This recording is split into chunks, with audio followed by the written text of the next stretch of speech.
बिस्मिल्लाहिर्रहमानिर्रहीम अस्सलाम वालेकुम दोस्तों। उम्मीद लरम چې تاسو روغ جوړ او خوشاله وي او ژوند په مزو په دوستانو سوابې کې ډیر زیات ظلم شوی دی،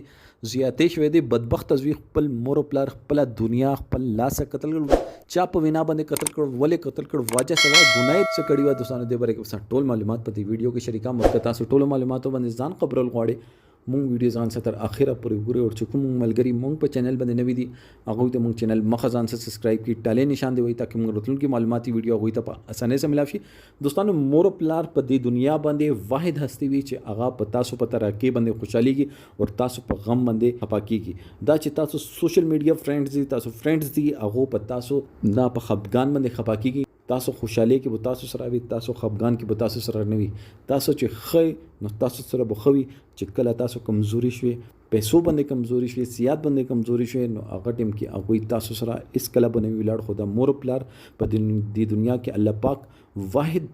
داسې انسانان جوړ کړي دي چې هغه په تاسو په خوشحالي باندې خوشحالي کې نن سبا مونږ لګیو خپل جنتونه خپل لاسه ورنو دلته یو زوی بدبخت را پاسېدل دي او خپل خزو په وینا باندې خپل مور پلار قتل کړي دي اوس په چیغو جاړي چې ماته غوسه راغلی و او زه پوه نشم دوستانو پښتنو کې یوه ډیره زیاته غټه کمزوري ده چې هغه دشمنی ساتي چې دشمنی ساتي نو هغه ځان څخه اصله ساتي او اصله انسان کې هوا راولي دغه ته چې کله مور پلار نصیحت وکړو غلط کار نه مانی کړو دغه سړی دوی خزه کړي وي دواړو خزو الټا دغه ته شیطانت وکړو او دغه وای چې دوه کسانو دوی باندې گواہی تیر کړو او دوی مرچ دا په ما باندې فرض ده دوستانو خلک چې قیامت به کله رسي نو دا قیامت نه دی نو نور څه دی چې یو زوی تاسو په دومره مهنت مشقت باندې رالوي کې او هغه را پاسي او خزونه خبري واوري او مور پلان ته پوسونه کې او دشي چې مور پلار ولي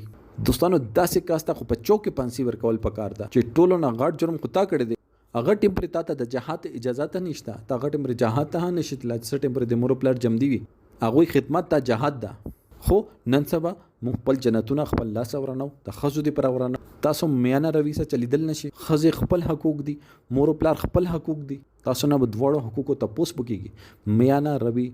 هر یو چیز حل ده او دوستانو زه حکومت نه دا خواست کول غواړم چې د غړ سړی ته قرار واقع سزا ملویدل پکار ده چې تا نور خلکو د بره سبق وي چې مور پلار عزت وي داسې یو قانون پاس کول پکار ده چې څوک مور پلار سره زیاتی وکي نو هغه حل وشي چې صدیانو پرې هغه سزا یاد ولرل شي دوستانو دې باره کې تاسو سره دا کمنټ سیکشن کې خپل رائے اظهار ضرور وکړئ والسلام